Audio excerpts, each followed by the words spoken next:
자, 이제부터는 핵심 키워드 통해서 조금 더 상세한 브리핑 들어보도록 하겠습니다. 자, 엔비디아의 그록에 대한 자산 일부 인수와 관련해서 반도체 업황 자체에 대해서 새로운 전환점을 맞이한 것처럼 보여집니다. 그래서 이 시점 반도체에 대한 전망과 또 워낙 투자 포인트가 많아서 궁금해지고요. 워낙 반도체 관련 종목들이 정말 많아요. 어떤 부분을 좀 집중해서 봐야 할지 저도 고민이 되는데요. 오늘 좀 배워볼까요? 네, 오늘 상당히 중요한 내용이고요. 조금 어려우실 수도 있기 때문에 제가 천천히 설명을 하도록 하겠습니다.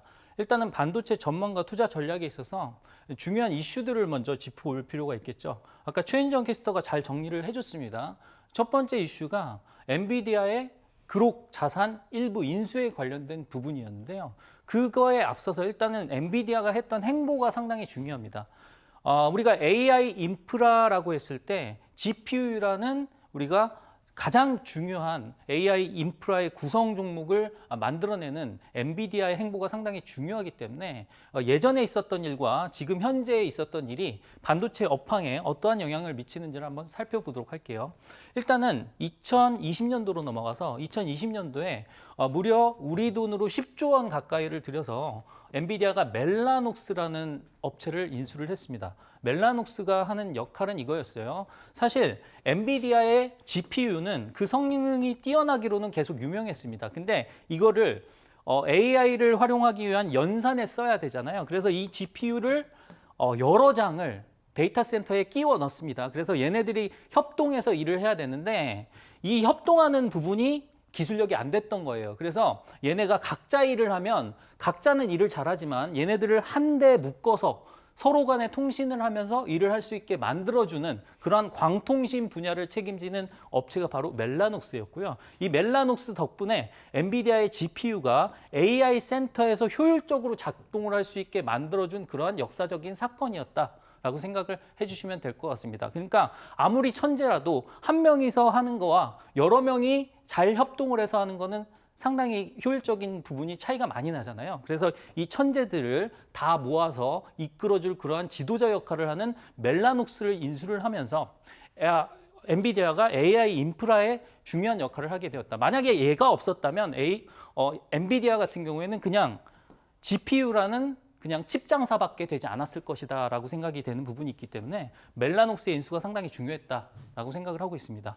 거기에 지금 이제 그록을 인수를 했죠. 근데 그록을 인수를 하게 되면 반독점법에 걸리게 됩니다. 그래서 그러한 부분을 피하기 위해서 그록의 핵심 인력 그리고 특허 같은 부분만을 따로 떼와서 무려 29조 원을 들여서 그걸 떼어왔거든요. 근데 이게 뭐가 중요하냐면 그록은 사실 추론 반도체를 만들어내는 역할을 하고 있습니다.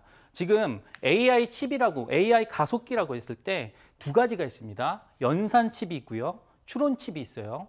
연산을 통해서는 학습을 합니다. 그리고 그 학습한 내용을 가지고 추론 칩이 대답을 해주는 거예요. 그럼 생각을 해보세요.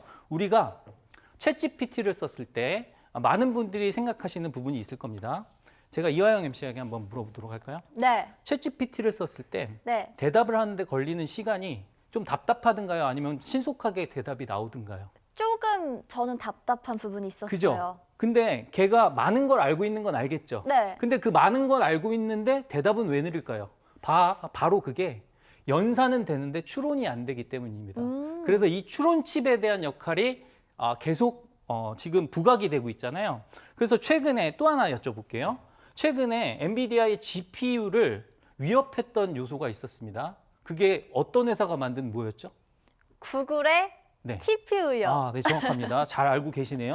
구글의 TPU가 추론칩의 역할을 하면서 GPU를 위협했던 사건을 기억을 하실 겁니다. 그래서 여기에 위협을 느낀 엔비디아가 그록이라는 회사를 인수했다라는 건 추론칩의 강자를 인수했다라고 생각을 해주시면 될 것 같아요. 이 그록의 대표이사가 구글의 TPU를 최초로 설계했던 사람입니다. 그래서 거기에 관련된 기술력을 갖고 있기 때문에 이쪽에서는 LPU라는 Language Process Unit이라는 추론 반도체를 만들고 있거든요. 근데 이게 뭐가 중요하냐면 사실 GPU는 만능이에요. 모든 걸 다 잘합니다.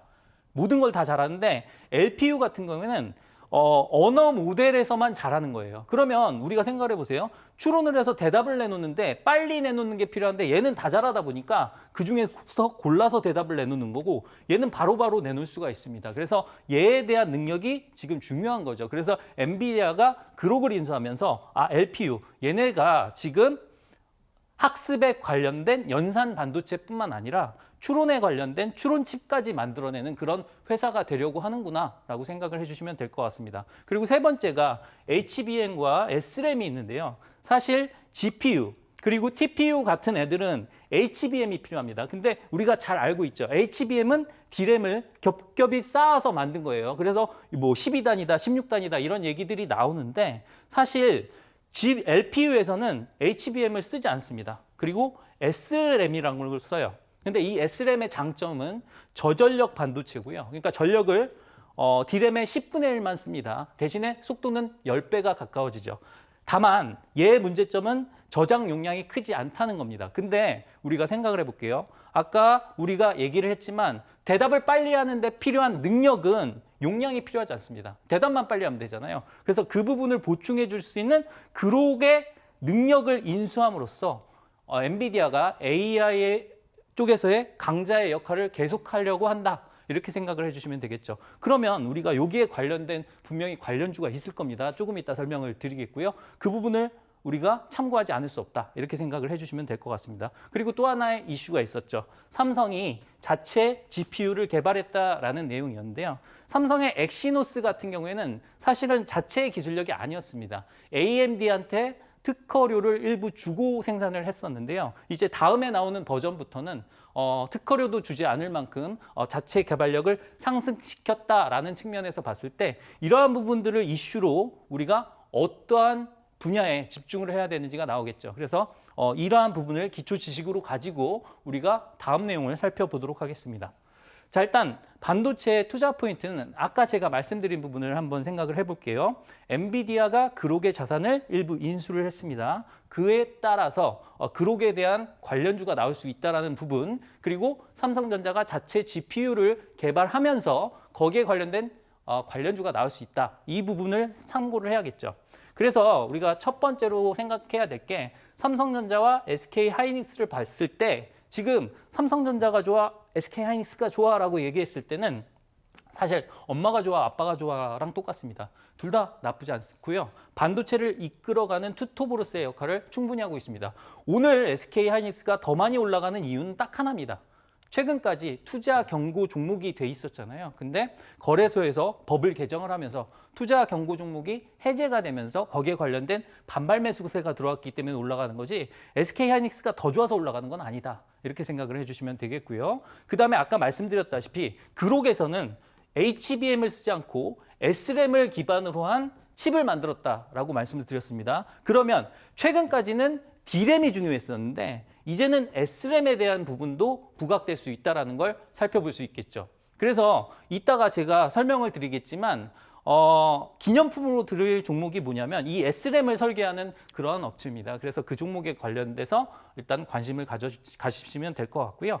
그 다음에 세 번째는 삼성전자의 파운드리 사업이 중요합니다. 이 중요한 부분은 뭐냐면 원래 텍사스에 삼성전자의 공장이 만들어졌을 때 가장 첫 번째 고객이 그록이었습니다. 그러면 이 그록을 엔비디아가 데려갔단 말이에요. 그러면 문제가 뭐냐면 엔비디아는 TSMC에 맡기고 있었습니다. 근데 그록이 삼성전자한테 파운드리를 맡긴 걸 이제 돌리는 거 아니야? 이런 걱정이 있을 수도 있습니다만 그럴 수가 없는 상황이 TSMC는 이제 과부하가 걸렸어요. 공장이 더 이상 돌아갈 수가 없습니다. 너무 주문이 많기 때문에. 그래서 제2의 파운드리를 찾아야 되는데 그만한 역량을 가진 건 삼성전자밖에 없다라고 생각을 해주시면 되겠죠. 그래서 삼성전자와 그록의 관계를 생각하더라도 우리가 그 부분을 참고를 하지 않을 수가 없고요. 그 다음에 삼성전자의 GPU 자체 개발과 관련해서도 파운드리 사업을 맡길 가능성이 높겠죠. 그리고 칩을 설계하는 쪽도 있겠고요.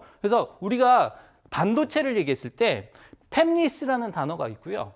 파운드리라는 단어가 있고 디자인하우스라는 단어가 있습니다. 이 세 가지가 헷갈릴 수가 있는데 팹리스는 우리가 영어 단어로 따지면 공장이 없다라는 얘기예요. 그 말인 즉슨 얘는 팹리스, 공장은 가지고 있지 않지만 반도체를 설계하는 업체다라고 생각을 해주시면 되겠고요. 파운드리는 설계는 안 하지만 제조만 합니다. 그런데 삼성전자는 두 가지를 다 하기 때문에 종합 반도체 기업이다라고 하는 거고요. TSMC는 설계는 하지 않지만 생산만 하기 때문에 파운드리라고 한다. 그러면 이화영 MC, 자, 제가 힌트를 많이 드렸죠. 네. 팹리스와 네. 파운드리 중간에서 되게 중요한 역할을 해주는 애들을 뭐라고 할까요? GPU.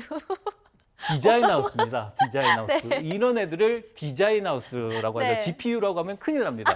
그래서 디자인 하우스라고 하고요. 네. 이러한 역할을 하는 디자인 하우스의 역할도 상당히 중요하다. 왜냐하면 우리가 쉽게 말해서 설계도를 그려주는 애들이다라고 생각을 해주면 될 것 같아요. 이 설계도를 가지고 공장에서 찍어내서 만들어주세요라고 이 팹리스의 그러한 설계 자산을 가지고 얘네가 만들어낼 수 있게 중간 역할을 하다 보니까 그러한 부분에 대해서 우리가 관심을 가질 필요가 있겠다라고 생각을 해주시면 될 것 같아요. 자, 그러면 이러한 부분을 토대로 삼성전자의 움직임을 보도록 하겠습니다. 활주로 차트 기준인데요. 사실 삼성전자는 지금 연중 최고가를 향해 달려가고 있기 때문에 올해 삼성전자를 매수하신 그 어떤 분도 손실을 보지 않으셨다. 라는 기분 좋은 소식이 들리더라고요. 우리 개인 투자자 여러분들 상당히 대단합니다. 이 삼성전자를 용감하게 끝까지 매수를 하셔서 지금 연중 최고가를 향해 달려가고 있고요. 12만 원이 얼마 남지 않은 것 같아요. 그래서 그러한 부분을 봤을 때 삼성전자의 움직임은 상당히 좋았다라고 생각되는 부분이 있고요.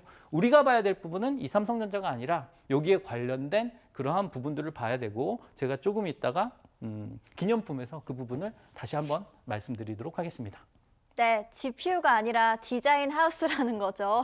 다시 기억을 좀 해보도록 하겠습니다. 저희 다음 키워드 이어가 보도록 할게요. 자, 자율주행 이야기 나눠볼 텐데요. 사실 이 테마는 제 기억에는 좀 과거를 돌이켜 봤을 때 크게 지속성이 없었던 것처럼 기억이 돼요.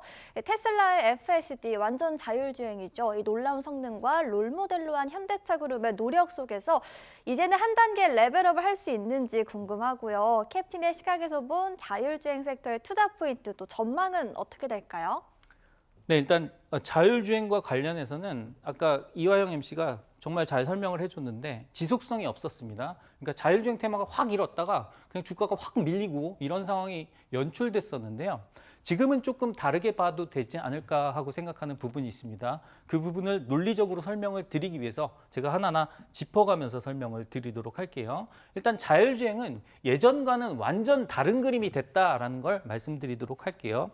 일단은 현대차가 자율주행에 관련돼서는 최근까지의 성과가 이화영 씨, 네. 현대차의 최근까지 자율주행 관련된 성과가 좋았을까요? 나빴을까요? 좋았어요. 나빴습니다. 폭망이에요. 나빴어요. 폭망 네. 수준이에요. 자, 포티투닷이라는 네. 그러한 자율주행 업체의 사장님이 계시는데 그분이 현대차에 관련된 SDV, 그 소프트웨어 정의 차량 관련된 그러한 모든 부분을 이끌어 오셨거든요. 근데 최근에 그분이 사임을 하셨습니다. 그 이유 중에 하나가 테슬라 FSD의 성능을 보고서 너무 놀래가지고 그런 부분이 컸어요. 그래서 그러한 부분을 봤을 때 현대차의 지금까지의 자율주행과 관련된 행보는 크게 좋지 않았다. 하지만 가장 컸던 이유가 이거였습니다. 테슬라 같은 경우에는요. 테슬라 차량이 많이 팔렸잖아요. 근데 그 차량들이 여기저기 다니면서 정보를 다 수집을 했단 말이에요. 그걸 가지고 GPU를 가지고 학습을 해가지고 그 부분을 자율주행 프로그래머로 만들어냈기 때문에 되게 좋은 결과를 만들어낼 수 있었습니다. 하지만 현대차의 경우에는 GPU가 최근까지도 많이 없었습니다. 근데 최근에 어떤 사건이 있었죠? 젠슨왕 CEO가 와서 현대차에 GPU 5만 개를 공급을 하겠다라고 얘기를 했잖아요. 그럼 그 5만 개를 가지고 현대차가 발전시킬 수 있는 기술은 뭐다? 바로 자율주행과 관련된 학습 데이터를 개발할 수 있는 겁니다. 그러면 자율주행은 따라잡을 수는 없겠지만 어느 정도 발 맞추기는 할 수 있다, 키 맞추기는 할 수 있다라고 생각이 되는 부분이 있고요. 목표는 2027년까지 그 데이터를 쌓겠다라고 얘기를 했는데 충분히 가능하다라고 생각하고 있는 부분입니다. 그래서 가장 큰 전제가 그 부분이 돼야 됩니다. 현대차가 이제는 GPU를 보유할 수 있기 때문에 그걸 활용을 해서 우리가 학습을 통해서 자율주행 데이터를 만들어낼 수 있다는 부분이 가장 중요하고요. 그리고 첫 번째 아까 집들이 파티가 있었죠. CES 2026이 있었는데 원래 세계 가전 박람회 이 정도 수준이었는데 최근에는 정말 큰 기술력을 발표하는 그런 행사다라고 생각을 해주시면 되겠고요. 2026 CES의 가장 큰 화제가 뭐냐면 혁명가들이 몰려온다입니다. 그러니까 그만큼 혁신 기술에 대한 부분이 부각되고 있다라고 생각을 해주시면 되겠고요. 지금까지 AI는 다 뭐였죠? 챗GPT 같은 언어 모델이거나 아니면 에이전트 AI 쪽에 머물렀습니다. 근데 거기서 나아가서 이제 로봇 등으로 AI를 구현할 수 있는 피지컬 AI가 대세가 되고 있기 때문에 CES 2026의 핵심 단어는 바로 피지컬 AI입니다. 그럼 이 피지컬 AI 관련해서 가장 큰 섹터 두 개가 바로 뭐냐? 자율주행과 로봇이거든요. 근데 사실 우리가 생각을 해볼게요. 여러분들이 생각을 하셨을 때 로봇은 어떻게 움직일까요?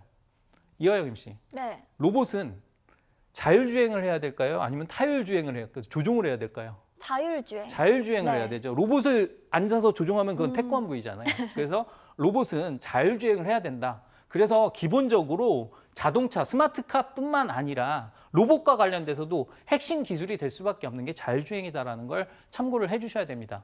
그리고 우리가 중요한 게 AI와 관련해서 엔비디아의 행보가 중요하다라고 말씀을 드린 만큼 우리나라의 산업 구조에 있어서는 삼성전자의 행보가 상당히 중요하죠. 근데 삼성전자의 자회사 중에 하만이라는 전장회사가 있습니다. 원래 디지털 콕핏이라든가 이런 부분을 만들어내는 회사였는데요. 이 하만이 최근에 독일의 GF라는 회사를 인수를 했습니다. 근데 이 GF라는 회사의 ADAS 첨단 운전자 보조 장치라고 하는데 이 관련된 사업부를 인수를 한 거예요. 2조 넘게 주고 인수를 했는데 이 부분을 생각한다라고 생각하면 삼성전자가 이제 어디에 진출한다? 자율주행에 진출한다라는 겁니다. 지금까지는 현대차가 이 부분을 담당을 하고 있었지만 삼성전자도 이 전쟁에 끼어들었다는 얘기는 그만큼 시장에 대한 전망을 좋게 보고 있다라는 얘기가 되겠죠. 그래서 삼성전자도 여기에서 큰 역할을 하다 보니까 관련주들의 움직임이 있었다라고 생각을 해주시면 될 것 같습니다. 그리고 세 번째로 FSD, 풀 셀프 드라이빙인데 FSD가 보여준 미래인데요. 부산하면 우리가 운전하기 끔찍한 걸로 되게 유명합니다. 너무 운전하기가 힘들어요. 너무 길도 복잡하고요. 운전하기 정말 힘들더라고요. 근데 그 부산에서 마저도 테슬라의 FSD가 정말 잘 작동을 하더라라는 후기들이 많이 올라와 있습니다. 그래서 그러한 부분을 봤을 때 정말 이 미래를 보고서 현대차가 깜짝 놀란 거예요. 그래서 현대차가 그룹을 재정비하면서까지 얘네를 따라잡아야겠다. FSD가 돈이 되는구나. 자, 참고로 말씀드리면 FSD는 1년에 한 900만 원 정도를 내야 되거든요. 그래서 구독료를 내고서 그걸 써야 되다 보니까 그만한 가치가 있는지에 대해서 얘기가 상당히 많이 나오는 부분이 있습니다. 근데 충분한 가치가 있다. 이렇게 생각을 해주시면 될 것 같아요. 그래서 그렇게 보시면 되겠고요.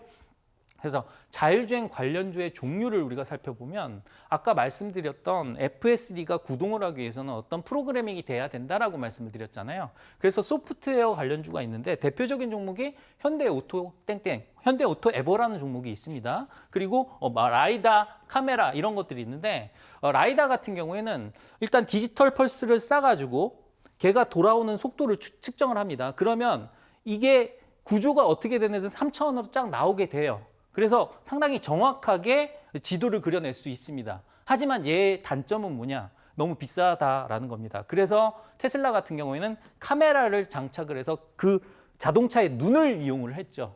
얘는 어떤 센서를 이용하는 거고 얘는 눈을 이용을 했다라고 생각을 해주시면 될 것 같은데 사실 얘가 가성비는 좋지만 좀 더 정밀하게 하기 위해서는 라이다의 성능이 상당히 중요하고요. 실제로 로봇과 관련해서는 라이다가 소형으로 만들어서 많이 쓰이고 있다라고 생각을 해주시면 될 것 같습니다. 그리고 차량용 반도체도 중요하겠죠. 그래서 차량용 반도체와 관련된 일단은 설계 기업이라든가 이런 애들도 우리가 관심이 필요하다라고 말씀을 드릴 수가 있겠고요. 차량 제어 부품도 중요한데요. 우리가 자동차가 자율적으로 움직인다라고 했을 때 가장 위험한 순간에 운전자가 개입을 하잖아요. 그때도 가장 중요한 게 제동 시스템입니다. 그래서 뭐 브레이크 시스템이라든가 일단 차량 제어와 관련된 모든 부분들을 담당하는 것들이 상당히 중요한데 뭐 현대모비스라든가 뭐 이런 회사들이 여기에 관련된 역할을 수행하고 있다라고 생각을 해주시면 될 것 같아요. 그래서 우리가 이러한 종류만 보면 재미가 없지 않습니까? 그래서 함께 찾아보자. 이륙 준비 종목인데 이따가 다시 한번 설명을 드리겠습니다. 근데 이따가 다시 한번 설명을 드리겠는데 제가 찾아낸 이륙 준비 종목 같은 경우에는 일단 라이다 부문에서 국내 시장 점유율을 넘버 1 수준이고요. 세계 최고 수준의 3D 고정형 라이다를 출시한 이력이 있습니다. 그리고 관련성이 필요한데 현대차에 납품을 한 이력이 있고요. 특히나 로봇 관련된 프로젝트에 납품을 한 이력이 있고요. 엔비디아와도 관련이 있다라고 생각을 해주시면 될 것 같습니다. 그래서 기술력이 상당히 중요한 부분이기 때문에 이러한 부분들을 따져서 우리가 이력 준비 종목을 조금 찾아내봤다라고 설명을 드리도록 하겠습니다. 일단은 여기까지 설명을 드리고 현대 오토에버에 관련된 활주로 차트를 한번 보시면 사실 최근의 움직임이 너무 좋았습니다. 시총이 상당히 큰 종목임에도 불구하고 현대차의 자율주행과 관련해서는 거의 대장격으로 우리가 인식이 됐었고 기관의 매수도 상당히 크게 들어왔었죠. 그래서 최근에 큰 상승세를 보여준 다음에 약간의 조정을 보이고 있는데 일단은 충분히 관심을 가지고 볼 만한 현대 오토에버다라고 말씀을 드리고 있고요. 제가 뭐 방송 중에 말씀드리는 종목은 지금 당장 매수하자가 아니라 이 시장을 우리가 헤쳐나가는 데 있어서 조금 공부를 해야 된다라고 말씀을 드리도록 하겠습니다. 네, 그렇다면 이번에는 어떤 기업을 조금 더 중점적으로 공부해보면 좋을까요? 일단은 아까 말씀드렸던 기념품 중에 반도체 관련된 종목이고요. 아까 말씀드렸다시피 그룹과 관련된 부분에서 SRAM에 관련된 부분이 부각될 수 있다라고 했고요. 그 SRAM을 실제로 설계할 수 있는 능력치를 가진 그러한 회사다라고 말씀을 드리도록 할게요. 제가 힌트를 드리면 뭐 감귤 반도체라고도 얘기를 하는 그러한 종목입니다. 여기까지 힌트 드리고 넘어가도록 하겠습니다. 네, 이제 본격적으로 안내 도와드리겠습니다. 저희 일단은 가장 먼저 최근 시장에서 주목받고 있는 키워드 짚어보고 왔고요. 이야기를 들어보니까요. 이럴 때는 관련한 종목을 한번 포트폴리오 리스트에 하나쯤 담아보고 싶다라는 생각 드시죠? 그렇다면 이 모멘텀을 그대로 이어갈 수 있는 기업은 과연 어떤 종목일까요? 자, 오늘 특별히 우리 서서민 캡틴이 준비를 했습니다. 항상 어려운 내용도 쉽게 풀어주는 캡틴이죠. 자신만의 활주로 기법으로 뽑은 핵심 종목의 기념품을 챙겨왔다고 하는데요. 화면 하단에 QR코드 잘 보이시죠? 휴대전화 카메라만 켜서 이 부분에 스캔을 하시면 저희 바로 링크가 뜹니다. 그 링크를 클릭 한 번만 해주시면 바로 참여하실 수가 있고요. 자, 이렇게 참여를 하셔서 기념품 같은 핵심 종목까지도 즐겁게 활용해 보시길 바라겠습니다. 자, 그렇다면 QR코드로 입장 가능한 소통방 참여하시면 뭘 챙겨가실 수 있냐 궁금하시죠? 가장 먼저 기념품 같은 기분 좋은 핵심 종목을 챙겨 드릴 거고요. 저희 수익 비행에 필요한 비법과 투자 전략 또 인사이트 모두 공개해 드리니까요. 앞으로의 수익 비행까지도 기분 좋게 즐겨보시면 좋을 것 같네요. 자, 저는 오늘 서서민 캡틴이 전해드린 교육의 핵심 포인트 잠깐 정리하고요. 잠시 후에 돌아오겠습니다.